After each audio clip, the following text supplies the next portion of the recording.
Alors, on va inverser un petit peu l'ordre de la matinée. On va commencer par un retour sur la pièce d'hier soir, et ensuite on projettera le film de Julie, avec Jean-Paul, Jean-Paul Delors, qui est le metteur en scène de la pièce. Et Dieudonné Nianguna, je pense, ne viendra pas. Il était hier extrêmement fatigué, et je pense qu'il a dû rester très fatigué. Donc voilà. Je vous explique un petit peu le contexte. En fait, on enregistre Jean-Paul parce qu'on travaille en même temps sur un projet de dossier dans la revue Taêtre, qui est une revue d'études théâtrales en ligne. Un dossier qui sera consacré à Machin à la hernie, donc au spectacle proprement dit, dans l'attente d'un dossier plus conséquent sur le théâtre de Sony Laboutancy. Voilà. Et dans ce cadre-là, on prévoit de publier un entretien avec Jean-Paul, donc c'est pour ça qu'on l'enregistre, et c'est pour ça que dans un premier temps, on va fonctionner, Julie et moi, en lui posant des questions, qui sont des questions, qui sont en partie orientées sur ce qui peut intéresser une revue d'études théâtrales, c'est-à-dire sur la fabrication même, de la pièce. Alors on ne va pas prendre non plus énormément de temps, puisque je pense que vous avez aussi des questions à poser à Jean-Paul, des réactions, et donc on donnera la parole à la salle aussi. Mais dans un premier temps, on fonctionne sur ce mode un peu formel. Et puis voilà, ensuite, on regardera le film et on discutera de nouveau autour du film dans lequel il y a Jean-Paul Delors, Dieudonné Nianguna et Snec. Donc il y a vraiment un lien entre tout ça, quoi. Bon, alors, la première question ou série de questions qu'on voulait te poser, évidemment, c'est peut-être que tu retraces la genèse du projet, la double rencontre, c'est-à-dire la rencontre avec Dieudonné sur le projet, et ensuite la question du texte, c'est-à-dire pourquoi choisir ce texte-là, qui n'est pas un texte théâtral au départ, puisque Sony est par ailleurs auteur de pièces de théâtre, et c'est pas donc une pièce de théâtre de Sony que vous avez choisi ensemble de mettre en scène, mais un texte, je ne sais pas comment le qualifier, peut-être tu vas le qualifier, il est classé dans les romans, c'est ça, mais bon, c'est vraiment un classement éditorial. Je ne sais pas si ça mérite, enfin je veux dire, c'est pas que ça mérite, c'est pas à proprement parler un roman, c'est une espèce de texte fleuve, qui fait presque 300 pages, je crois que c'est vraiment quelque chose d'énorme. Et donc voilà, et l'autre question c'est ce texte-là, comment vous l'avez travaillé? C'est-à-dire le découpage, le prélèvement que vous avez fait dans ce flux verbal du texte que vous performez et que vous articulez, parce que là j'ai le texte tel que vous l'avez découpé, et vous l'avez découpé en 3 saisons. Et effectivement, il y a 3 parties dans le spectacle qui sont facilement visibles. Donc pourquoi vous avez appelé ça des saisons? et ce que signifie ce découpage, le découpage en gros, pour qu'on puisse se repérer pour ceux qui ont vu le spectacle, on va dire que le premier moment c'est celui de l'exécution des opposants. Le deuxième moment central et peut-être le plus ample, c'est on va dire celui qui touche au sexe, et la dernière partie, mais ça peut-être on en reparle après, parce que c'est une dimension qui est une dimension qui complexifie aussi la lecture de la pièce. C'est quelque chose comme un devenir prophétique ou un devenir prophète de Machin la hernie. Donc voilà, ça c'est premier jeu de questions.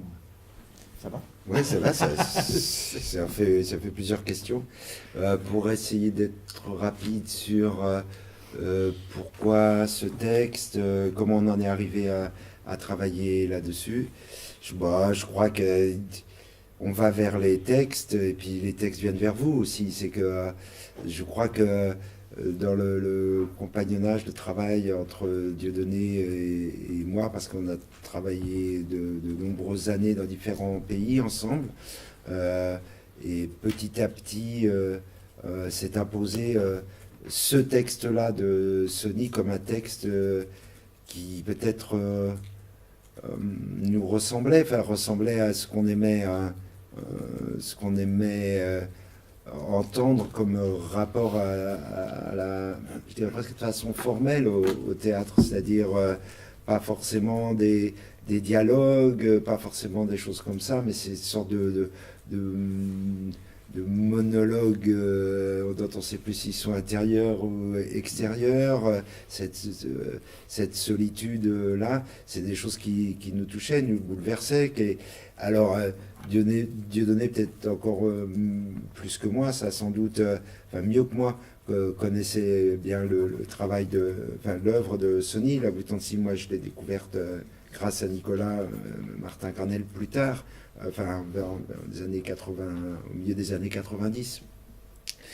Et d'emblée, c'était plutôt son écriture poétique et peut-être les romans voire même ses interviews, qui m'intriguaient. Et tout ça, c'est des choses pour moi j'ai l'impression d'avoir retrouvé en lisant Machin Lahernie. C'est curieux, mais c'est comme ça. Et puis il y a une dimension très forte dans Machin Lahernie qui correspond peut-être là aussi, quand je dis que les textes viennent à nous, qui correspondent à nos envies de faire les malins quoi, sur le plateau. Quand tu fais ce métier-là, c'est bien aussi pour te montrer. Donc voilà. Et j'ai quelquefois pensé que Barthélemy Lopez, le héros, était une sorte de métaphore de l'acteur d'ailleurs. C'est-à-dire aussi ridicule et pathétique que nous pouvons être les uns et les autres à certains moments. Et impuissants et plein d'espoir et confronté à nos propres démons, enfin à toutes ces choses-là, et puis l'envie de briller, de plaire à tout le monde, et puis en même temps être un petit garçon, enfin bon bref, toutes ces choses-là. Et puis pour finir, il y a une chose qui est très très forte dans Machin Lahernie, mais qui est une chose qu'on retrouve dans l'ensemble de l'œuvre de Sony, pour ceux qui s'y attachent, c'est cette dimension orale, écrite, qui incite à dire les choses, à les dire à voix haute, quoi. Je ne dis pas, je ferai évidemment aucune théorie stupide sur l'oralité et les choses comme ça, parce que ce serait un auteur africain, et voilà, il n'est absolument pas question de ça. Je pourrais dire cette chose-là sur Céline, sur cette dimension orale dans son écriture, ou sur sur d'autres auteurs comme ça qu'on pourrait aimer, qui ne sont pas forcément immédiatement des auteurs classés théâtre, et dans lesquels on sent une oralité très forte. Et d'ailleurs, pour finir sur cette histoire, on pourrait convenir d'une chose, c'est que cette réception à l'oralité enfouie d'un texte écrit est une chose extrêmement personnelle. Ça va fonctionner pour certains d'entre nous et pas pour d'autres. Pourquoi vous allez avoir envie dans votre chambre de redire à voix haute tel passage de, je sais pas, de Flaubert ou de je sais pas qui vous voulez, et pourquoi quelqu'un à côté de vous ne sera pas du tout sensible à ça. Ça c'est les mystères et les grandeurs de ce qui se passe entre un texte et des individus. En tout cas, pour finir, nous, je pense que aussi bien Dieudonné que moi, on a été vraiment très vite happé par cette dimension-là, l'envie de dire et l'envie de la durée dans le dire. Ça, c'était une chose. Je rappelle que ça déborde un peu sur la fin de la question, sur les autres questions. C'est que au départ, notre objectif avec Dieudonné, c'était de dire l'intégralité du texte. Et on s'entraînait à en dire des petits bouts. On devait le dire, on s'était même dit qu'on le ferait tous les deux, quoi, sur scène, en se relayant. Et puis, en lisant le début certains passages et en regardant combien de temps ça prenait et en faisant un petit calcul, les multiplications, on s'est aperçu que pour faire l'intégralité, ça prenait 10 heures. Et on s'est dit, bah super, on va faire l'intégralité, on va faire les 10 heures. Mais le problème, c'est qu'aucun théâtre n'en voulait, quoi. Parce qu'on avait dit, bah c'est bien, on va faire comme le livre. Ce livre, c'est difficile de le lire d'une traite.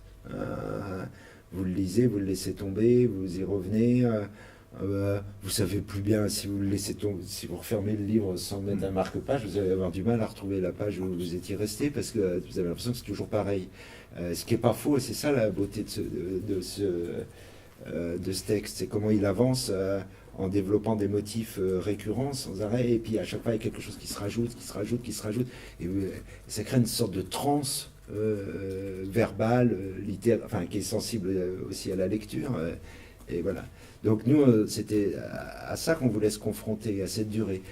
On n'a pas trouvé le contexte qui permettait la production de ça, et on s'était dit on va le faire.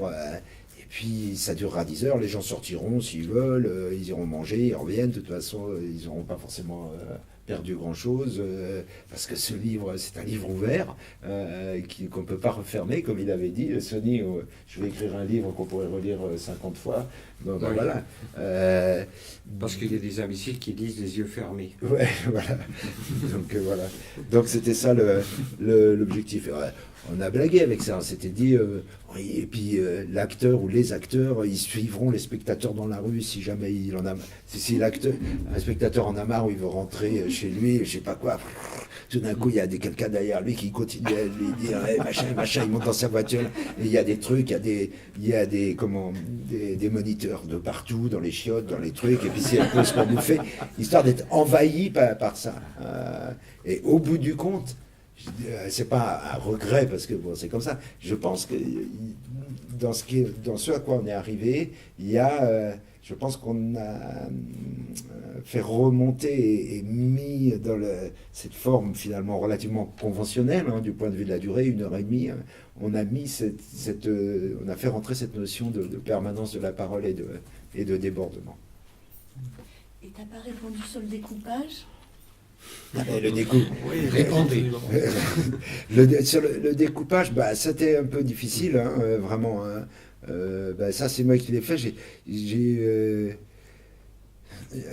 eu un peu peur à un moment, puis bah, après, je me suis lancé, quoi. Je suis allé au feeling, en fait, un peu. Je dirais, j'ai respecté, si on peut dire, une sorte de progression dans le lié au livre lui-même, mais je me suis dit à certains moments, qu'est-ce que j'ai envie de dire, quoi. Alors j'ai pris, mais alors le problème, j'avais du mal enfin, qu'est-ce que j'ai envie de dire, quelles sont les phrases que j'aurais envie de dire, voilà. Le problème, c'était compliqué parce qu'il y en avait beaucoup, quoi. Donc après, il fallait en enlever, mais et puis petit à petit se sont imposés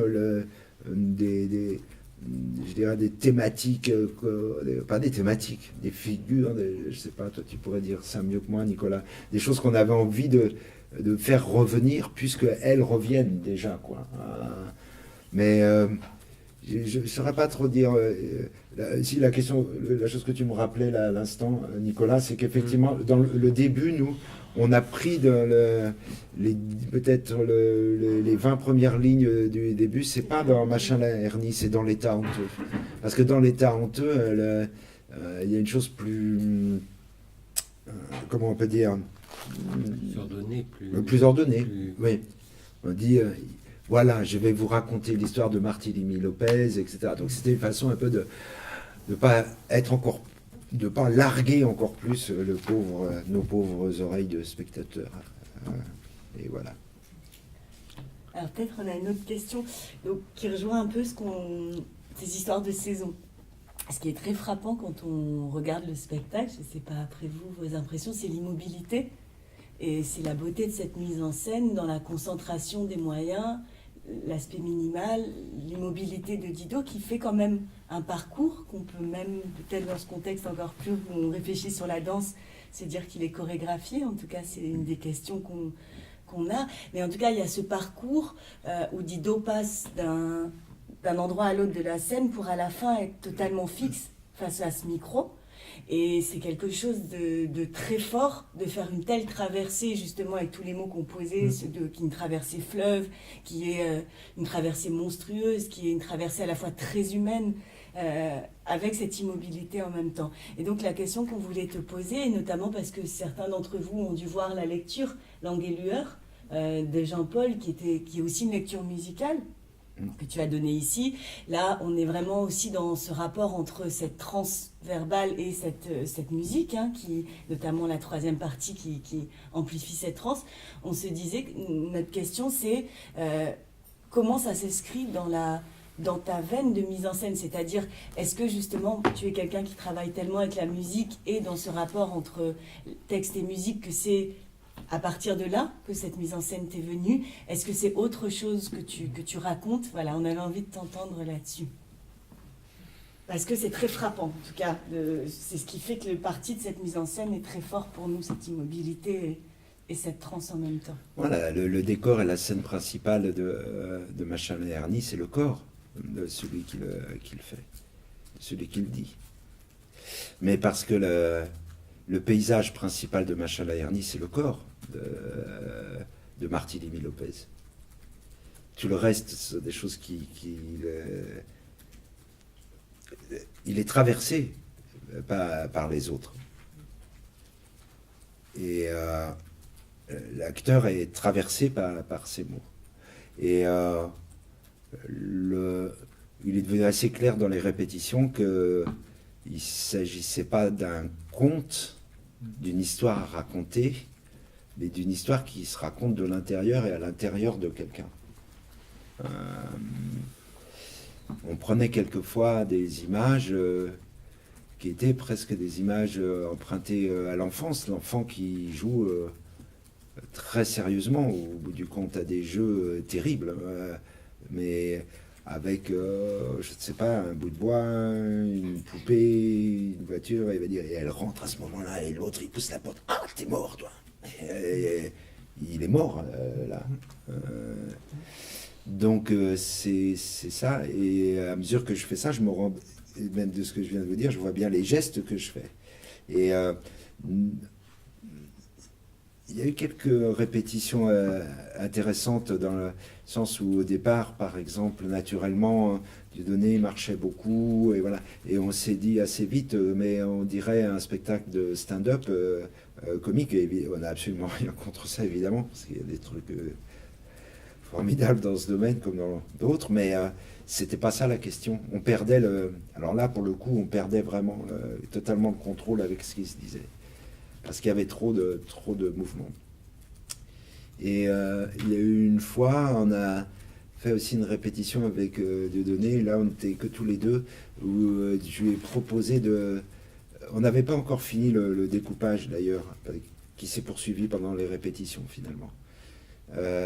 Et je lui ai dit, mais on va essayer de choses, dis le texte aussi lentement que ça. Alors on a fait, ça a pris 5 heures je crois pour faire, je sais pas, peut-être une vingtaine de pages, un truc comme ça. Non, il fallait se confronter à une sorte de démesure dans tous les sens pour essayer de comprendre ce qui se passait. Et l'histoire des mouvements au départ, ce que je vous disais qu'on n'a pas gardé, ça a donné quand même à Dieudonné, en tout cas, cette rage qu'il a conservée, je crois, dans le texte, mais on a d'une certaine façon viré les déplacements. Et à l'opposé, ce travail fait avec en prenant, enfin en étirant le texte jusqu'à l'absurdité, on pourrait dire, a donné aussi des choses. A donné d'ailleurs notamment une chose assez drôle, la découverte qu'il y avait dans ce texte beaucoup de A, H, avec 100 points d'exclamation d'ailleurs, je crois. Et comme Didot disait le texte très lentement, à chaque fois qu'il arrivait à un A, ça faisait A, et puis il passait au mot d'après. Et c'est ça qu'a donné ce truc qu'il utilise du coup assez souvent, qui donne l'impression que cet homme est presque surpris des choses qu'il traverse à certains moments. Alors, ça marche avec, je sais pas quoi, on vient lui annoncer, votre femme s'est pendue. Ah, pendue. Mais il y a cette sidération-là, quoi, de la part du locuteur. Alors, et du coup, en cumulant ces trucs, mais qui sont liés au travail de répétition, hein, rien d'autre que d'expérimenter les choses, on est arrivé à cette, entre guillemets, notion de permanence du geste, on va dire, qui fait que il y a une sorte de déconnexion.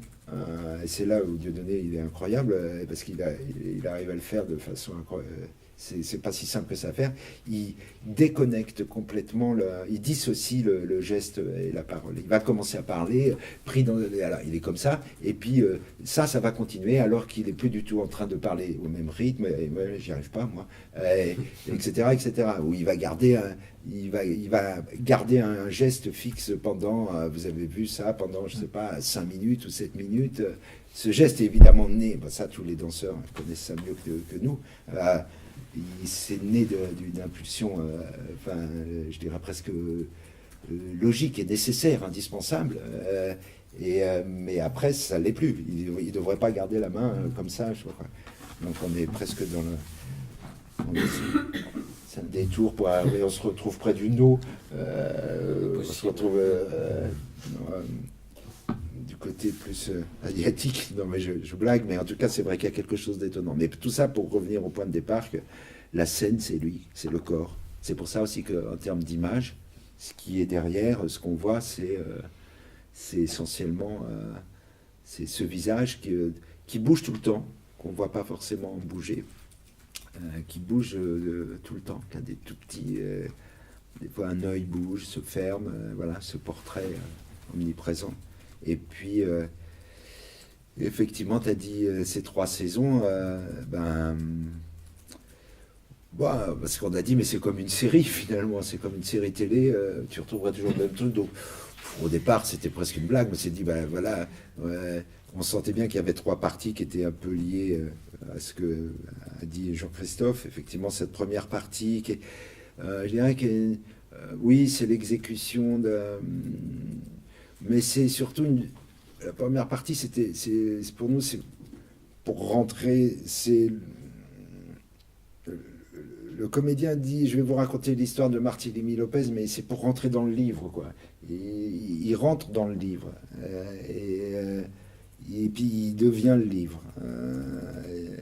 Et effectivement, moi j'ai du mal, je dis les saisons 1, 2, 3, mais j'ai du mal à les identifier par je dirais... par des thèmes, mais pourtant... C'est plutôt des changements scéniques, en fait. Mais en même temps, c'est juste ce que tu as dit. Ah ouais, tu as raison, c'est vrai. En tout cas, il y a une montée en puissance, il y a un truc qui se sédimente de plus en plus, il est très agité dans la... Il est lent, les phrases sont relativement ouvertes au début, c'est-à-dire mais je vais vous raconter l'histoire de Barthélemy Lopez. C'est comme si c'était dans une sorte de rêve, c'est jamais fermé, il n'y a pas de point, dans cette première partie. Et puis il y a la rencontre avec cette fille qui a été capturée et dont on a coupé la langue. Alors là, ça va pas du tout. Donc il pose un peu les jalons de trucs, c'est-à-dire qu'évidemment cet homme, il est incompris de tous. Là où de donner... je trouve assez exceptionnel la façon dont il prend ça, mais évidemment, où il prend beaucoup de plaisir à défendre le point de vue de Barthélemy Lopez, finalement, à dire, de plaisir, et en même temps, ça doit être assez douloureux, je pense, à certains moments, parce que c'est indéfendable d'une certaine façon, mais... à dire mais comment, mais vous lui avez coupé la langue, mais je comprends pas, mais oui, mais parce que vous nous demandez de lui couper la langue, mais pourquoi elle, avec tout ce que j'ai fait, bon voilà, cette paranoïa là, c'est fort, c'est une danse, voilà, ça c'est la première partie. La deuxième partie est comme une sorte, nous on a fonctionné par équivalence par animaux, je me souviens, je crois qu'on a dit que la deuxième partie c'était celle du chat, ou la troisième partie c'est le taureau. La première, je ne sais plus, peut-être il se souvient, lui. Il n'y a pas de chien. Hein? Il n'y a pas de chien.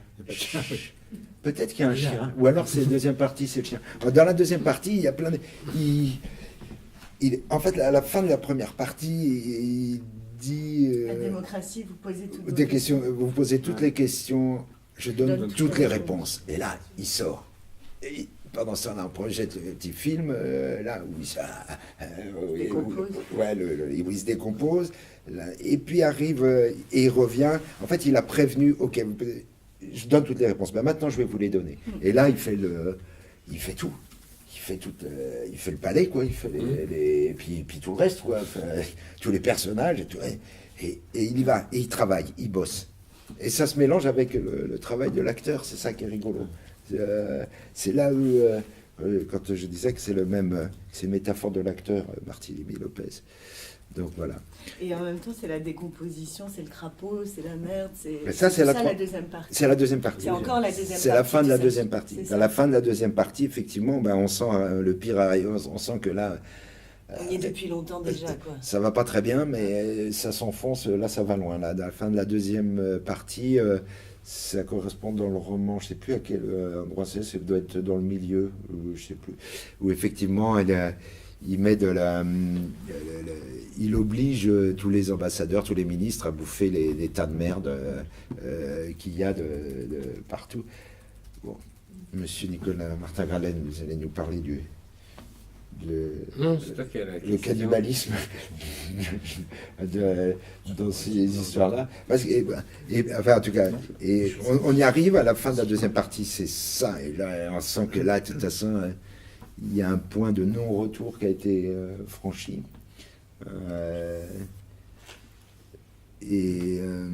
Avec cette chose terrible de la fin de la deuxième partie, c'est que si on prend au pied de la lettre, Barthélemy Lopez, il voulait plus le pouvoir et c'est les autres qui lui disent reste. Alors bon, ça, les hommes politiques nous font souvent le coup.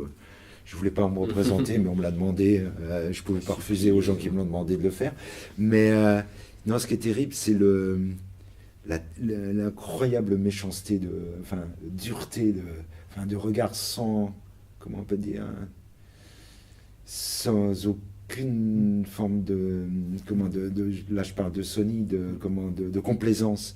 C'est-à-dire, quand Sony fait dire que ceux de sa tribu, ceux de l'église, ceux du gouvernement, ceux des ONG, disent non, restez, vous pouvez pas partir, vous êtes le père de la nation, on vous aime, on a besoin de vous. Enfin là, vraiment là, c'est le vrai punk, quoi, Sony, quoi. Là, c'est vraiment nos futurs, c'est vraiment, ça veut pas dire, il n'y a aucun espoir, pas du tout.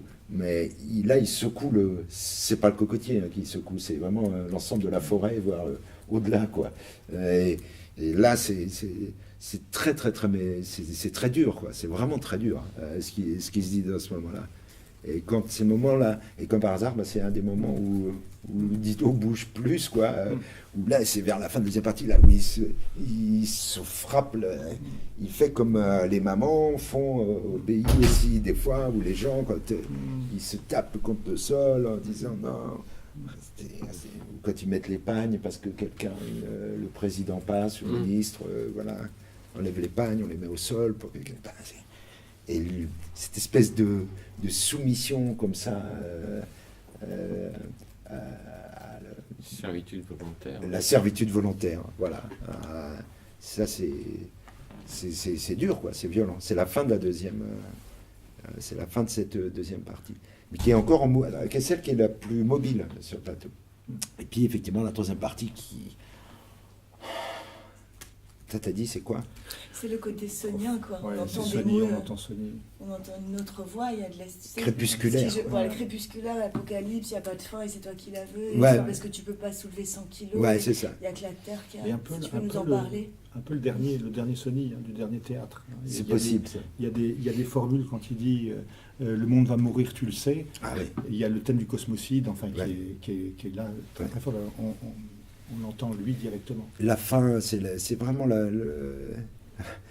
Alors, ce qui est drôle, c'est qu'en même temps, c'est totalement c'est foutu, quoi. C'est complètement foutu. Puis alors, il y a malgré tout, et ça, c'est dans le roman, il y a un sursaut. Dernier sursaut. Ben, on prend son pouvoir. Tout est foutu. Tu as l'impression que, alors vraiment, c'est plus du tout ça qui l'intéresse. Il est resté 7 semaines dans le coma. Avec ce truc superbe, il demande quand même des clichés de lui pendant son opération. Et je repensais à ça hier soir, moi, après la présentation. Il dit, des fois, il y a des phrases qui me reviennent, c'est pas jamais les mêmes. Et là, il dit, C'est moi, il dit, ça. je comprends pas, mais qu'est-ce que c'est? Alors, il montre des clichés, puis il dit, mais c'est moi ça. Parce qu'ils ont pris des photos pendant. Alors, c'est plus son portrait. Mais ce tas de viande là, c'est moi. Oui, oui. Ah, ça, c'est dingue, ça. C'est ce mystère-là dont il est question. Quand je dis que c'est le corps, c'est le corps. Il a été opéré pour aphonie. Pour aphonie. Didot, il se gourait au début, il disait pour nymphonie. Pour nymphomanie. Nymphomanie. Vous avez été opéré d'une nymphomanie. On a failli le garder parce contre ça. Ouais, c'est pas mal ça. Ouais. Nymphomaniaque. C'était.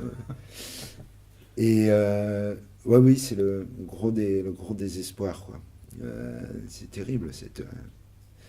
Et puis ça se termine avec cette histoire de prenez et mangez, Blasphématoire, oui. car ceci est Vauban. Vauban, c'est un drôle de personnage dans cette histoire-là. C'est nous, quoi, aussi. C'est la France, sans doute, en partie. C'est son conseiller. Mais c'est l'homme dont il se sert aussi. Puis alors, c'est ce qu'il dit aussi sur l'homosexualité ça, c'est dans la deuxième partie. Enfin, Le chemin du Oui. caca. le chemin du caca, Vauban qui. C'est très bizarre d'ailleurs, parce que c'est à la fois très. On pourrait dire, pour utiliser des mots maintenant, on pourrait dire, mais c'est très homophobe, et voilà.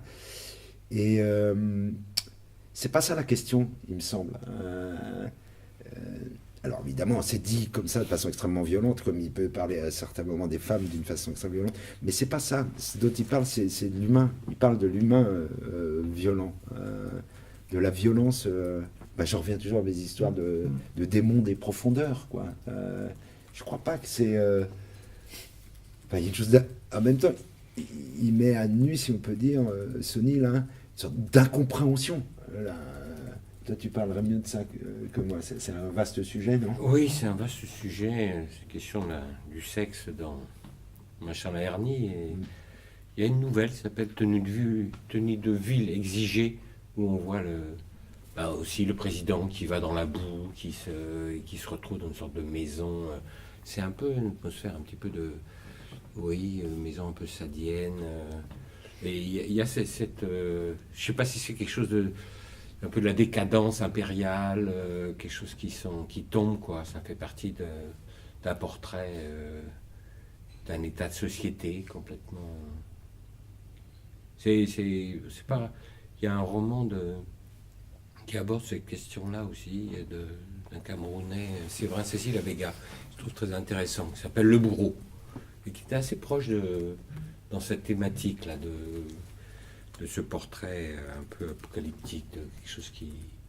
Alors, c'est pas la dictature au sens où on voit une manière à dire, mais c'est un état de société. Je parlais de saison, moi je vois saison en enfer, quoi.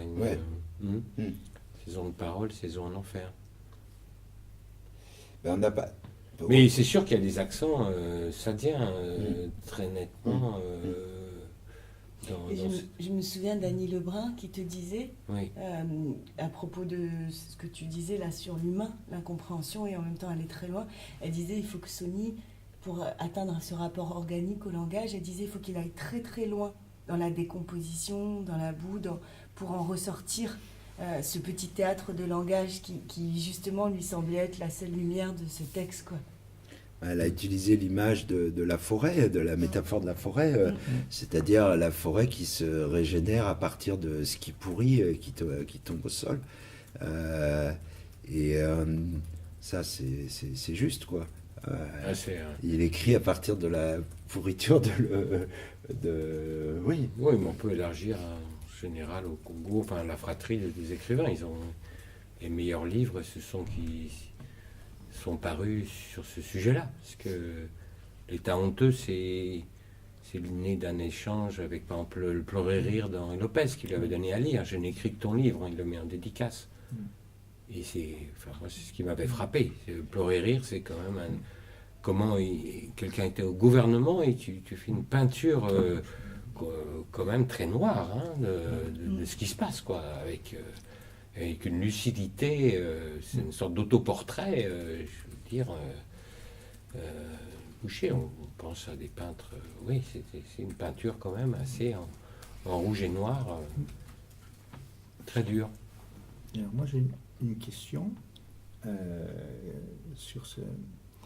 Didot qui n'est pas là, donc on ne va pas le faire parler, mais dans un entretien qu'il avait eu avec Julie, lui, il avait dit ça, il faut que la parole revienne dans le ventre de la mère. Alors, comment tu comprends ça? Parce que là, tu vois, ce que vous venez de dire, c'est-à-dire que voilà, la parole, elle va dans la forêt comme cette indistinction de la croissance et de la décroissance, enfin. Et là, cette parole forte de Didot, et peut-être qu'il faut laisser ça à Didot, je ne sais pas. La question, c'est voilà, comment tu l'entends, toi Comment l'entend Didot? Alors là, je suis incapable de vous répondre. D'abord, non, je sais pas bien. Comment toi tu l'entends? Ouais. Parce que Didot. Déjà, redis comment il dit. Ah, c'est bien ça. Hein, il faut que la parole revienne dans le ventre de la mère. Alors, Revienne d'où elle est sortie, en tout cas. Ouais. C'est ça l'idée. Donc, quand lui performe cette lecture, est-ce qu'il accomplit quelque chose comme ça? Comment il l'accomplit? C'est une question grave. J'ai beau dire que je ne peux pas répondre à sa place, si tu veux, du coup, non, parce que j'essaie de me dire, mais attends, dans quel contexte ça a été dit, comment, enfin, tu vois, suite à quoi avant? Sur le Mancina, sur Non, mais le enfin, tu là, parles, tu sais la question. moi, j'en reviens, je suis peut-être un peu, disons, obsédé par ça, cette histoire de la métaphore de l'acteur, quoi. Je pense que quand on joue, alors moi, c'est une sensation que je peux avoir aussi, comme, disons, quand je suis sur scène. Et je pense qu'avec Dieudonné, on se retrouve un peu à cet endroit-là aussi. C'est un peu un lieu commun, ce que je veux vous dire, mais c'est qu'il y a une sorte de naissance, de renaissance à chaque fois qu'on est sur le plateau, quoi. En tout cas, il y a un truc assez rigolo, c'est que pour le meilleur ou pour le moins bon, à chaque fois qu'on monte sur scène, c'est une fois unique. On a envie d'en faire quelque chose unique. Et d'ailleurs, ça l'est, parce que c'est jamais pareil, évidemment. Donc, est-ce qu'on peut dire qu'il y a une sorte de naissance, voilà, tu vois, qu'il y a quelque chose de... Et puis tu sors, quoi. Moi, je sais pas, j'invente un peu, je dis n'importe quoi. Après...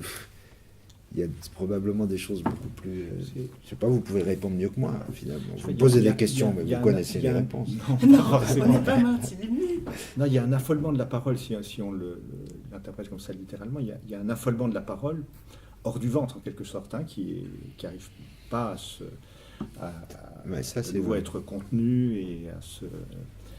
Qui parle beaucoup de sa maman nationale et de sa parole. Je veux dire, il y a une métaphore là-dedans autour de la parole affolée qui ne trouve pas de destinataire ou d'adresse. Voilà. Ça, c'est sûr. Ouais. Bah, ça Palilali. Voilà. Alors, la Palilali. D'enveloppe, qui est sans enveloppe. Ouais. Hein, Comment tu vois la Palilali alors? Non, mais la Palilali, c'est pas le bégaiement, mais c'est justement pas le bégaiement. Bah, la Palilali, d'ailleurs, le bouquin, c'est de la Palilali. Enfin, tu vois, c'est ça, c'est cette façon de faire de redire à peu près la même chose, toujours avec des variations minimes. C'est un terme technique en linguistique. Hein, on se demande où il l'a trouvé, d'ailleurs, peut-être en discutant avec ses collègues linguistes. Mais c'est pas évident. Où est-ce qu'il est allé chercher ça? Si le Mamemba se demandait, mais où est-ce qu'il va chercher ça, quoi? Palilali, c'est une pathologie du langage qui consiste à répéter, c'est pas... Ouais, c'est pas un bégaiement. Ouais. C'est pas vraiment un bégaiement, non. C'est, le mot lui plaît aussi. Oui, c'est... Il y a du phonème. Non, mais parce que c'est fort aussi, ça. On oublie de dire ça. Enfin, faut pas l'oublier quand même. C'est le rapport à la musique aussi. Ce texte appelait évidemment aussi un traitement musical particulier. Parce qu'il y a des... Sony c'est clair que le poète est là aussi à certains moments. Hein, si on convient du fait que le poète, c'est aussi quelqu'un qui est sensible, enfin, c'est une distinction stupide. Le poète serait plus sensible, je sais pas, au phonème, au son, à l'agencement des sons que. Enfin, c'est stupide, c'est pas ça. Mais n'empêche, on sent bien à certains moments le goût de Sony pour aligner 10 mots.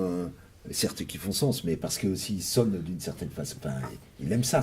Ça rejoint cette envie d'avoir. Enfin, ce qui donne aussi envie de le dire, ces textes à voix haute, c'est ça. Mais pour revenir sur la naissance, moi je sais pas, il y a quelque chose de. L'histoire avec sa mère, c'est terrible.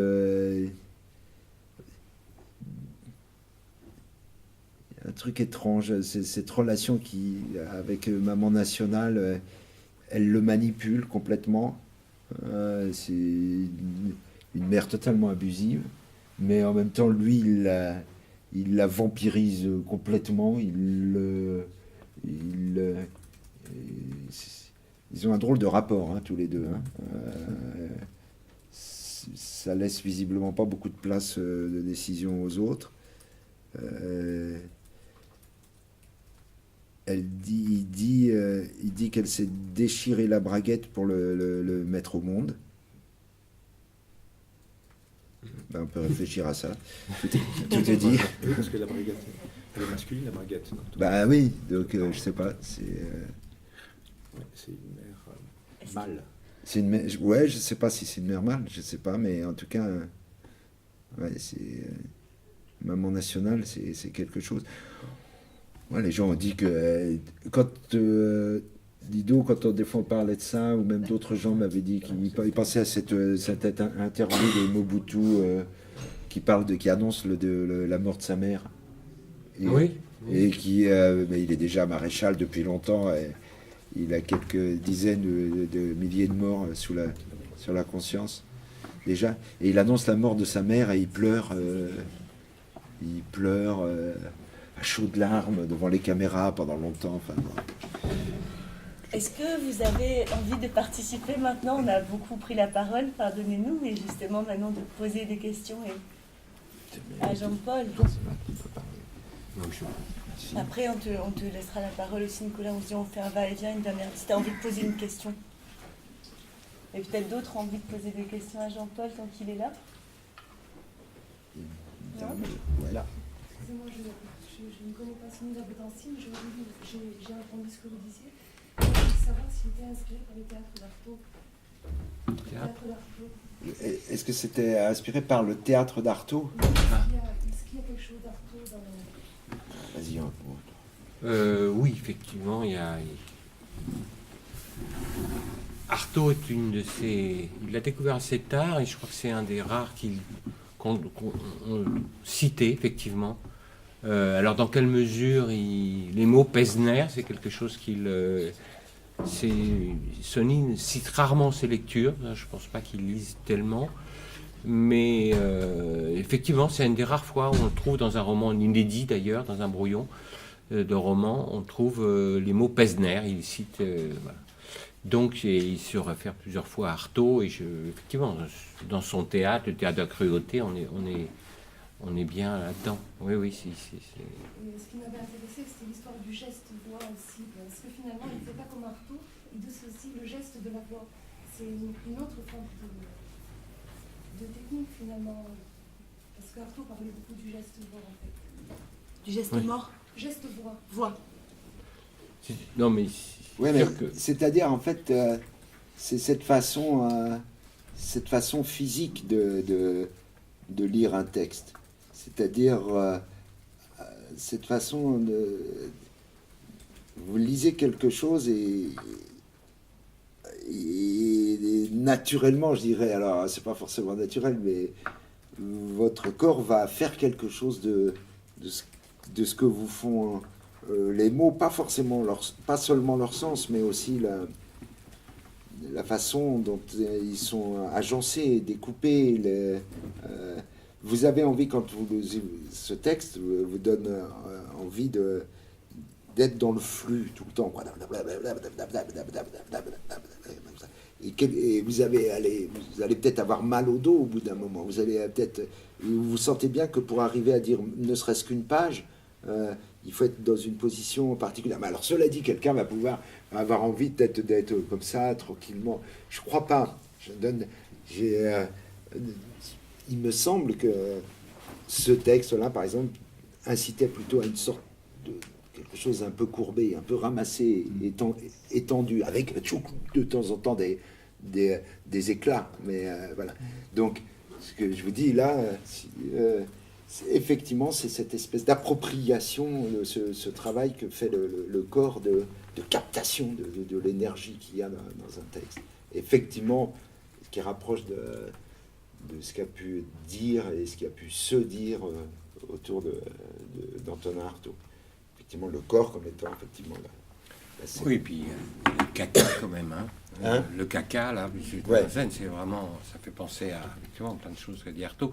Bon, on ne va pas développer le parallèle, mais il y a beaucoup de choses, effectivement, qui n'ont pas vraiment été explorées parce que il fait peu de références directes, mais visiblement, il a... Bon, on va pas Il y a parler- l'histoire de Nous ne sommes pas qu'au monde. Il fait une référence Oui, directe c'est quelque à chose Artaud sur Nous sommes. Oui, comme quelque chose Artaud, qui le frappe. Dans justement, sa cette histoire de correspondance, Nous ne sommes pas qu'au monde. Et il cite vraiment explicitement. il est Artaud. frappé par cette formule, oui. Mm. Nous ne sommes pas encore au monde. Le monde n'est pas encore là. Et nous ne sommes pas Et qu'au d'ailleurs, monde. Il dit et je voudrais ajouter à ce que dit Artaud. D'ailleurs, un de ces recueils de poèmes que j'ai, qui était inédit, il s'appelle L'autre monde. Enfin, une partie d'un recueil de poèmes, effectivement. Bon, on pourrait peut-être sur la philosophie, mais effectivement, où l'autre monde, c'est quelque chose qui le hante. Peut-être tu veux poser des questions, Nicolas. Peut-être juste pour vous dire que Nicolas Martin-Granel, il a édité Machin Lahernie, il a édité tout un coffret absolument magnifique dans la collection, enfin, chez la Revue Noire. Enfin, Oui. c'est la Revue Noire qui l'a édité. C'est Nicolas qui a édité énormément de textes de Sony, et dont Machin Lahernie, qu'il a préfacé. Enfin, c'est un texte pour toi qui est vraiment une rencontre très importante. Et peut-être, je pense à ton autre livre que tu as emmené là, Rire Noir, où tu as interrogé notamment Sony Laboutancy quand tu vivais à Brazzaville. Peut-être tu as envie aussi de dialoguer avec Jean-Paul. Oui, oui. vraiment. Bon. Oui, je voudrais juste raccorder avec ce que tu viens de dire, sur la question du ventre. Ouais. Bon, là aussi, il y a quelque chose qui me fait penser à Artaud. C'est dans le très beau numéro des Temps modernes sur l'énigme Artaud. Il y a un article, d'ailleurs, je crois que tu es cité, Jean-Christophe, un peu dans un des articles. Oui, oui.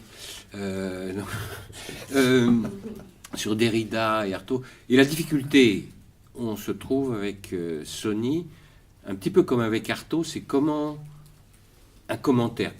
Quel est le statut du commentaire? Soit on se trouve submergé et on ne fait que citer. C'est ce que j'ai fait dans Rire Noir. J'édite, je dis, mais ça, il faut quand même le publier. C'est dans les manuscrits, c'est caché, on ne sait pas quoi. Et en même temps, ou le forçage. C'est-à-dire, on a l'impression chaque fois qu'on le commente, on va forcer le trait, et donc on est dans une attitude. Enfin, moi, je suis pas philosophe, anthropologue ou enfin bon. Parce que je suis. Mais donc la position critique qu'on a avec. Et puis on me dit ah oui, il faut faire la biographie, etc. Je dis non, on n'a pas encore tout publié, on n'a pas encore tout lu, on n'est pas. Voilà, on est toujours dans un flux et on est un peu débordé, on veut dire. Voilà. Donc là, effectivement, j'ai mis dans des. Et donc on se raccroche comme ça à des citations, mais on tourne autour et puis on essaie de rabouter. Alors, sur le ventre, bon, et là où je pourrais demander à Patrice qui a fait tout un bouquin là-dessus, mais c'est... ça, c'est des notes, effectivement, que j'ai trouvées dans des carnets, manuscrits. Et là, je les mets comme ça, tout d'un coup, c'est des notes qui... Mon écriture est une manière de se tenir le ventre avant la tête. Comprenez, merde, comprenez. Même si nous avons pris la honteuse manie de mettre la tête au-dessus du ventre, simplement parce que la tête est placée sur le ventre, vous voyez la connerie. Quand même l'on sait que dans la pratique de l'existence, c'est les couilles et le ventre qui bougent avant tout le reste du corps. Bon, commentaire. Non mais non mais ça, on est plongé dans des. Non, mais je ne fais pas de commentaire. C'est exactement ce que tu dis, c'est-à-dire écrire sur la boutancie, c'est quasi Je l'ai fait, impossible, c'est mais extrêmement pénible. quel- Parce que chaque mot, chaque phrase est d'une précision, d'un ajustement absolu. Il n'y a rien à ajouter. Enfin, Voilà, on tombe dessus comme ça. Et on se c'est- retrouve à citer, en fait. Oui. Non, Donc, parce on que arrête. ça vient peut-être aussi du fait qu'il aime dire, enfin, il aime expliquer pourquoi il écrit tout en disant j'ai pas de raison à donner à ça, mais très souvent il parle de sa façon de travailler, de ce qu'il Mais fait il a- théâtre, il a- et tout ça est intimement lié à des fictions dans certains cas, et voilà. Donc du coup, ben oui, j'imagine ça ne doit pas être facile de parler sur. Maintenant, Oui. ce que tu viens de lire, c'est, à mon avis, c'est pas toute la réponse, mais c'est une des réponses à ce que dit Didot. Hein. Sur il faut retourner, que la Bon, alors parole moi revienne dans le ventre. j'ai C'est-à-dire qu'elle- commencé l'interprétation, mais Parce que c'est la position aussi de Didot sur scène. Hein.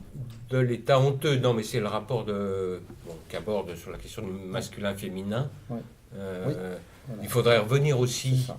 peut-être replacer, quand il a écrit ça, dans quelle situation historique il se trouvait. Aussi bien. tu veux dire ou... Oui, c'est suite à... Oui, alors bon, pour revenir. Effectivement, moi l'état honteux, c'est vraiment pour moi son chef-d'œuvre, mais il faut savoir aussi que c'est quand même un texte maudit qui n'a pas eu... Bon, on va pas revenir sur toute l'histoire. Peut-être il faut que tu expliques un tout petit peu quand même. Oui. Parce que On est un peu à l'usure. tu veux pas revenir sur l'histoire parce que tu la connais, mais Oui. on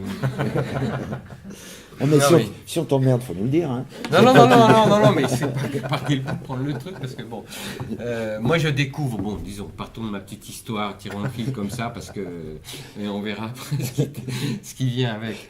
C'est vrai que moi je découvre, c'est un peu une commande, on me demande de faire sur les nouvelles parutions, une littérature africaine dans les années 80, voilà. Et on me demande, voilà, tu veux pas faire un truc sur ces nouvelles écritures, on a appelé presque une révolution romanesque, un nouveau roman africain, etc. Bon, et effectivement, je tombe là à ce moment-là sur La vie ennemie, et surtout, moi, effectivement, me frappe l'état honteux. J'ai dit, mais d'où ça vient ce truc-là, quoi? C'est un ovni, un truc bon. Et puis, donc, du coup, suite à ça, je fais effectivement une petite anthologie. C'est un ami qui me pousse à le faire. Il publie ça au Gabon. Et ça sort directement en livre de poche. Et donc, je fais une anthologie, mais avec le moins de commentaires. Je voulais pas faire de commentaires. Et puis, si tu fais des commentaires, donc je fais une longue introduction un peu, mais pour... Voilà, c'est rire noir parce que pour moi, c'est humour noir. Ça, je dis cette capacité de rigoler ou de faire rigoler, d'écrire quand même dans le désespoir, dans la situation de l'époque des années 80, quoi, de post-indépendance déjà, post-coloniale, donc et donc ensuite j'ai la chance effectivement de me retrouver à Brazzaville, donc de voir Sony dans les dernières années. Et c'est sûr qu'il m'accorde un entretien. Et là, je voudrais peut-être poser la question, la question du rire, parce que vous allez rire, mais on n'a pas tellement envie de rire quand même. Hier, il y a eu quelques rires. Il y a des fois, ça dépend des moments, ça dépend comment. Mais voilà, c'est un rire qui vous rentre. Les gens qui ont bien ri. Hein, ça. Il y a une- Je dénonce personne. Mais... Et moi aussi, j'ai beaucoup. Et souvent, le public arrive. On a assisté à beaucoup de représentations. Il y a eu des Oui. vrais rires. Oui. Oui, il y en a eu, mais quand même isolé. Oh, bon, ça demanderait Qu'est-ce toute que une tu en étude penses sur le. Bah, il te les donne et puis il te les reprend. Parce que à peine. Oui, moi je trouve qu'il y a des trucs. Il y a des trucs très drôles. Après, chacun le ressent un peu à sa façon. Mais en tout cas, ce qui est sûr, c'est qu'il y a des allers-retours. Il te donne le droit, il t'oblige même à rigoler. Puis juste derrière, il ferme. Mais bon. Oui, j'aurais pu. Non, j'aurais pu vous faire entendre la voix de Sony, effectivement, quand il parle de l'état honteux, mais bon. On va écouter, on va regarder le. Oui, On on va va le l'écouter voir, un mais peu. je voulais juste ce qu'il dit sur l'état Tu veux le honteux. dire, toi, au Hein micro? Tu veux le dire comme on n'a pas sur l'ordi? Peut-être tu veux dire quelque chose, le lire? Oui, ça c'est dans la postface parlée qu'on a mis dans l'autre monde. On a envie de raconter une expérience humaine, une expérience d'homme avec sa sensibilité, avec les mots qu'on connaît le mieux, avec les expériences qu'on a le plus goûtées. On ne peut pas bercer la misère, c'est impossible. La misère n'est pas matérielle. Elle peut être spirituelle, humaine, littéraire. On ne peut pas bercer la misère. Et puis la misère ne fait pas partie de l'homme. Mais il y a la douleur. On est en face d'une douleur, d'une chose invivable. J'ai des images dans ma tête. Et ça, il faut, parenthèse historique, hein, c'est un traumatisme de mars 77 dans l'histoire du Congo-Brazzaville, où se trouve dans la même semaine trois morts. Le président, Marianne Gwabi, en exercice, le cardinal Biayenda, très proche, et l'ancien président Massamba Deba. Donc c'est ces images-là. On sait historiquement, par la correspondance, qu'il a commencé à écrire à ce moment-là. Voilà, j'ai les images dans ma tête. Il faut que j'arrive à les chasser de ma tête, parce que quand je brandis, quand je vois un homme qui étrangle un autre, quand je vois un homme qui brandit un poignard couvert de sang pour dire qu'il est fier d'avoir tué, c'est pas la misère. Je ne sais comment qualifier ça. C'est une chose que je ne comprends pas. Je m'arrête. Je ne comprends plus rien. Je meurs. Comme je dois respirer, comme je dois continuer, je crois qu'il faut continuer. Alors il faut prendre des médicaments. Peut-être que mon médecin n'est pas bon, mais il faut prendre quelque chose, une petite potion. Le moment vital qui se traduit par une respiration. Ce n'est pas rire qu'il faut dire. Il faut dire respiration. Si on ne respire pas de cette façon-là, de toute façon, on se flingue. On s'arrête. Et là, il prend l'exemple de l'état honteux. Dans l'état honteux, par exemple, j'ai voulu faire une loufoquerie. Un rire grand comme ça, un rire de 140 pages. Et même, ce n'était pas un rire de 140 pages, c'était un rire de 500 pages. Et les éditions du Seuil, m'ayant dit, oh là, personne ne pourra lire. Tu vois, bon, pareil. Alors, on est venu à 140 pages, mais j'ai voulu vraiment faire un rire comme ça, explosif. Quand on regarde la longueur des phrases, c'est un rire continu, ininterrompu, parce que dès que tu arrêtes le rire, on a l'impression que les choses s'arrêtent, que tout s'arrête. Quand tu arrives en Suisse, et j'étais en Suisse il n'y a pas très longtemps, qui est un pays propre. Ouais, donc c'est pas vraiment... voilà, il élargit qui est un pays propre, qui est un pays carré, qui est un pays complexe. Heureusement d'ailleurs, tu as l'impression que quelque part... Tu es à Brazzaville, dans cette dimension d'être toujours à une seconde de la panne. On a l'impression que le rire, que le grotesque, tout ce qui arrive avec, il va permettre aux choses d'avancer, de continuer, de dépasser la panne. Et d'ailleurs, il a écrit La panne Dieu. Oui, il a écrit plusieurs choses, le poète en panne, etc. Parce qu'à ce moment-là, effectivement, il arrête d'écrire des poèmes, suite à ce traumatisme, c'est vraiment la poésie là. Et il se met à écrire des textes.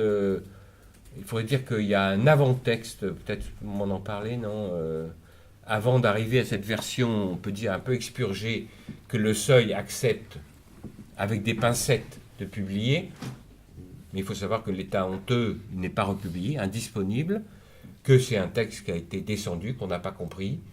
Aussi bien la critique africaine, les chevriers, etc. C'est un texte qui n'a pas... On a trouvé pipi caca, c'est quoi? C'est pas la gloire de l'Afrique. Enfin bon, ça a été très... ou mal compris, ou... Voilà. Et donc le Machin Lahernie, c'est un titre que le Seuil avait refusé. Nous, on l'a repris, on l'a trouvé dans la correspondance. C'est pas le titre original, hein. Le tapuscrit qu'on a publié sous le titre Machin Lahernie, c'est normalement l'état honteux, mais comme on ne voulait pas que le Seuil, on a dit non, c'est un autre c'est un autre roman, et c'est vrai que ça n'a pas grand-chose à voir. Ceux qui sont intéressés pour comparer la version du Seuil et la version Machin Lahernie peuvent aller, c'est en ligne, hein, je leur conseille un numéro de Genesis, qui est une revue de critique génétique, c'est en ligne, Genesis, c'est, je ne sais plus, numéro Afrique-Caraïbes, et vous avez un très long article de Jean-Pierre Orban, justement, où il compare la version du Seuil et la version de ce qui... Alors, on ne va pas rentrer dans la polémique, dans la querelle. Est-ce qu'il a été réécrit? Est-ce que c'est une trahison? Ça a donné lieu à beaucoup de... Non, je pense qu'il a réécrit son texte plusieurs fois. Donc ça a été... Parce qu'effectivement, c'est un flot. Ça, on ne l'a pas vraiment dit, mais vous en êtes aperçu. Pour moi, je ne connais pas d'autres exemples vraiment. Est-ce que c'est roman, monologue intérieur, puisque tout est mélangé, il y a pas le style direct, le style indirect. Hein, il dit que je... bon, il faudrait regarder si en Lingala, comment... Parce que c'est très influencé au départ. Il faut savoir que c'est Mobutu. Hein, il était fasciné par le discours de Mobutu en Lingala, comment il s'adressait à son peuple. Et c'est ça qu'il a... C'est le point de départ. Hein. C'est comment... Voilà, Mobutu, il dit dans une lettre, c'est quelqu'un qui prend le pays pour un coin de son sexe. C'est résumé à peu près de Machin Lerny, quoi. Il est parti de là. Bon, ensuite, il a mis plein d'autres choses. Oui. Hein, il a... Alors... Il y a une question, Nicolas. Oui. Bonjour. Alors, désolée peut-être c'est banal comme question, mais en fait, en ayant vu la pièce, moi, ce qui m'a interpellée, après, j'ai jamais vu Machin Lerny, pour le coup, je me dis finalement c'est quoi cette hernie? Est-ce qu'il y a une réponse là? Est-ce qu'elle vient symboliser quelque chose ou pas? Parce que moi ce que j'ai trouvé pas banal du tout, au contraire, c'était le fait que y a une obsession de cette hernie, on en parle tout le temps, on ne comprend pas vraiment exactement ce que c'est. Et puis je trouve aussi étrange qu'une position comme ça d'un homme de pouvoir, etc., qui est obsédé par son hernie, mais qui admet hyper facilement tout le temps que de son hernie ne sort que de l'eau pourrie ou des choses comme ça. Et en fait, vu qu'il y avait une mise en scène autour du corps, est-ce que je me demande encore, est-ce que cette hernie, elle dit quoi Il y a Jean-Paul qui va commencer. Vas-y, Jean-Paul. C'est un ordre? Oh, non, c'est une demande. Oui, je reprendrai. C'est une question qu'on voulait te poser. On s'est posé la même question que toi. Au départ, je me permets de tutoyer. Exactement la même, à plusieurs reprises, puis on s'y est habitué. Elle fait partie de notre paysage, en sachant qu'évidemment, est-ce que c'était que le sexe masculin? Probablement pas que. On s'est dit, oui, il y a la hernie aussi, la hernie, c'est l'excroissance ou la poussée de la fragilité des tissus, notamment intestinaux, font que, mais ça peut être que sur une chambre à air ou je sais pas quoi. Donc là, tout d'un coup, il y a une excroissance. Voilà. De quoi est-ce le signe, comme dirait l'autre? De quoi est-ce la métaphore? Voilà. Pourquoi nier le nom, c'est ça? Ouais. Quant à l'eau pourrie, tu as raison, c'est vraiment un truc, c'est très fort ça. C'est l'histoire de ma hernie qui ne secrète que de l'eau pourrie. L'impuissance, la non-fertilité peut-être, mais les femmes oui, lui non, enfin lui parce qu'il est un homme non, en même temps, c'est tellement de choses et lui il va prendre, il va Parce qu'il y a le jeu, expliquer. il y a ce passage où il dit je bande, mon cœur bande, et après où il dit justement, enfin c'est un passage, je sais pas si c'est à cela que tu faisais référence, mais c'est un passage très Non, fort. il dit effectivement. Et après il dit je ne secrète justement que de l'eau pourrie quoi. Oui, Tout oui, bande, et mais je n'ai pas d'eau pour bander. Ouais, c'est ça. Ouais. Et il dit l'eau, c'est la mer. Alors on en revient L'eau, là. c'est la mer du monde. L'eau, c'est la mer du monde, etc., etc.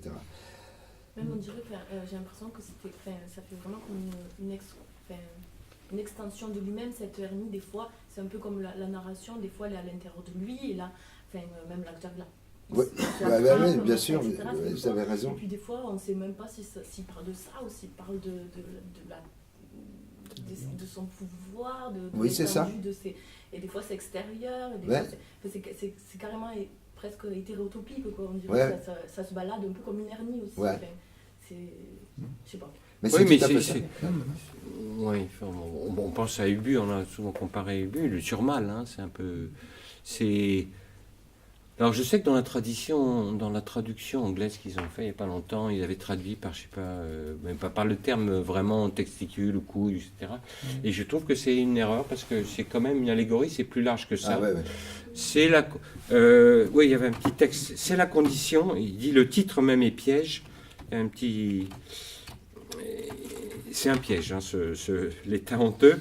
Il dit le titre même est piège, état-condition. En fait, c'est la condition honteuse, si on reprend le terme, l'état. Hein. Alors, l'état est à prendre, bon, je ne vais pas m'étendre là-dessus, mais c'est à la fois politique, c'est la hernie, c'est l'hubris, si vous voulez, c'est l'exagération, hein.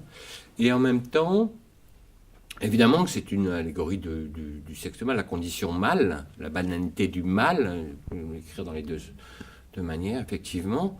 Et dans l'évolution de Sony, je pense que c'est, pour moi, j'appelle cette partie-là, de ce continent-là de Sony, le foutoir. Et il va passer, pensant au boudoir après, et en fait, c'est une autocastration, on peut dire, de la condition mâle. Et ensuite, il y a un côté, on l'a dit, féminisme et féminin ou transgenre de Sony qui va se réfugier dans le ventre, du coup, féminin, cette fois-ci. C'est très intéressant. On est en train de travailler sur le théâtre. Je ne sais pas si on aura le temps de vous montrer quelques trucs, mais c'est assez étonnant de voir comment, dans les dernières pièces, il y a des personnages mâles qui sont... Et il dit, le personnage doit être joué, peut être joué par une femme, et dans une autre pièce, il dit doit être joué par une femme. Donc c'est... Bon, ça serait trop long, là, parce que ça faudrait prendre en compte tous les autres romans, etc. Mais pour moi, je vois un point de rupture, sans doute biographiquement créé par ce traumatisme, où vraiment, il s'interroge sur la condition.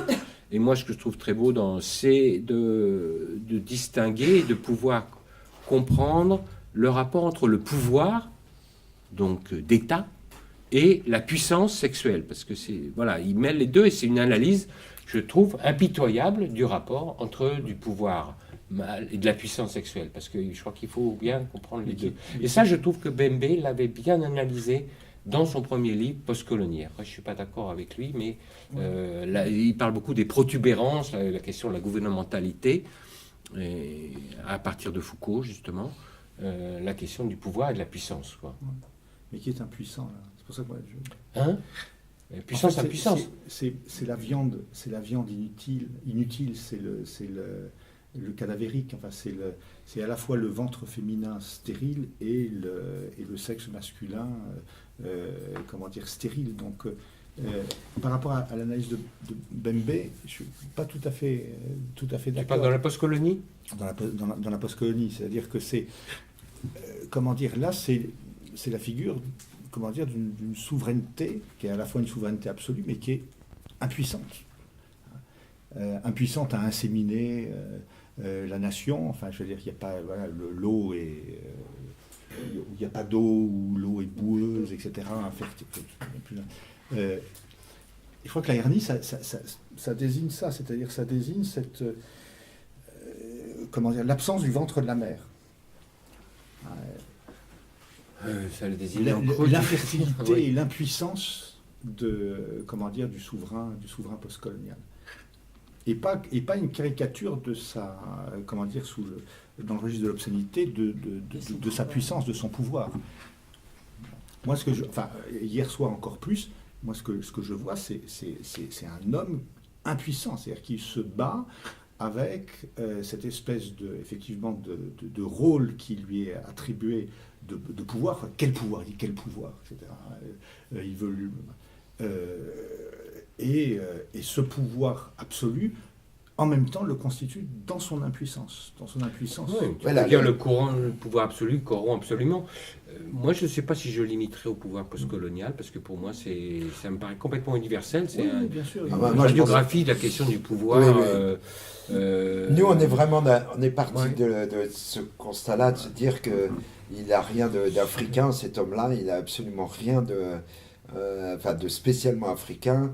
Il est juste, en tout cas, là on parlait de l'homme au masculin, très proche de nous. Il a toutes les qualités de l'homme moderne. C'est un enfant en pleurs, c'est un insupportable, c'est une sorte de dictateur de lui-même. En tout cas, ce qui est sûr, c'est que la puissance, enfin le pouvoir visiblement lui donne, aiguise sa hernie, lui donne une puissance sexuelle particulière, enfin qui vient combler, si on peut dire, sa boulimie de ça, boulimie de pouvoir, mais boulimie aussi de possession, et de répandre son eau, pour reprendre fût-elle pourrie, on va dire. Mais ce qui est bizarre, c'est qu'à chaque fois qu'il est en plein acte, si on peut dire, on lui pique son pouvoir pendant ce temps-là. Oui, C'est-à-dire oui. qu'à chaque fois qu'il a besoin de consommer, Mais dans- mais à chaque fois qu'il va consommer sexuellement, va dire, et qu'il dit à la fille qu'il va voir, comment il lui dit, j'aime bien ça, j'ai entendu La nuit, hier. c'est pour ma hernie. Non, il lui dit un truc très... Comment il lui dit ça? Il lui dit, fais-moi peur, et il lui dit, fais-moi... Attendez, je vais retrouver ça pendant... En le temps que tu retrouves, mais Ouais, tu vas-y. trouves ça dans La vie ennemie, où à chaque fois qu'il fait l'amour avec qui est la fille de celui qui l'a tué, de Martial, et ben le fantôme se dresse et il perd tous ses moyens sexuels. Oui. Et là, je retrouve là dans un début de roman qu'il a commencé après justement en 83, enfin qu'on peut dater, dans un brouillon. Il y a un roman qu'il a abandonné le titre, Le quatrième côté du triangle. Bon, c'est une formule et qui, pour moi, simule le basculement du côté femme, du côté et donc de la parole prophétique, du messianisme en fait. Et là, il règle son compte aux hommes. Tu sais, les hommes, c'est comme les poulets, ça vous pisse dessus et ça s'en va. Et son ami lui dit, il avait un peu de cœur pour moi. Motema. C'est toi qui le croyais. Le cœur d'un homme est dans la flotte qu'il te jette, comme le cœur du ciel est dans la pluie. La flotte, tu comprends, tous les hommes, c'est d'abord et avant tout une manière de flotter. Flopper. Flopper ou flotter? L'autre, il y a quand même des exceptions. Ouvre les yeux, Gracia. Gracia, ça deviendra ensuite la narratrice du cœur féminin dans Les 7 solitudes de Orsa Lopez. Ouvre les yeux, Gracia, parce que l'exception, c'est quand on ferme les yeux. L'exception, c'est ce qu'on invente, ce que ton imagination de fille ajoute à la flotte. On te dit Dieu. My God. Voilà, et Ouais, moi, bah, je t'as vais trouvé. te regarder quoi ça. Quand il va voir sa petite française, là, je sais plus comment elle s'appelle, Evelyne Magne, et il dit, donc il danse avec elle, enfin en tout cas, c'est comme ça qu'on l'a fait dans le spectacle, et il dit, et maintenant, ma fille, j'ai la vie en poupe, oui mon colonel, elle lui répond, oui mon colonel, gère-moi comme tu gères tes lèvres, lui dit-il, d'accord mon colonel, fais-moi peur, disperse-moi, à vos ordres, mon colonel. Moi, je me suis arrêté sur le disperse-moi, quoi. C'est-à-dire, je trouve ça vraiment, mais je trouve ça très très beau, quoi. C'est Explosif, c'est ça. C'est un éclatement. Donc, on est dans l'ambiguïté. C'est très difficile de répondre à votre question d'une façon, comme ça, univoque. Une question On prend là-bas. peut-être, je vais faire l'horloge, une dernière question. Et puis ensuite, on pourra rediscuter après le film. Christian. Oui, c'est juste un commentaire. Je pense à la hernie. La hernie peut être une femme comme un homme peut avoir une hernie. Mais la véritable pathologie pour la hernie, c'est l'étranglement. Donc Ouais. je pense que cet étranglement Oui, c'est vrai. peut être aussi un équivalent de l'impuissance. Et Ouais. si voilà, Ouais. l'étranglement peut conduire à la mort. Ouais. Ouais. Pour moi, la hernie, c'est la représentation aussi de la pathologie, de la palilalie. La palilalie, c'est un terme savant qui ne fait pas image. Et pour moi, c'est l'ironie visuelle de tout ce... Et c'est pour ça que ça passe, à mon avis, vachement au théâtre. C'est donne à voir. Ça donne à voir la pathologie du langage et du pouvoir, qui autrement est invisible, enfin ne se voit pas. C'est l'ex-croissance, c'est qui s'étrangle. Elle est non seulement audible, mais visible. Voilà, je pense aussi à des chansons, combien on s'est moqué de Mobutu avec sa prostate, parce que là aussi, ça peut être aussi bien la prostate, la maladie de la prostate. Les refrains que vous trouvez dans certaines chansons, Kimbi Dakoy, par exemple, c'est les couilles du léopard.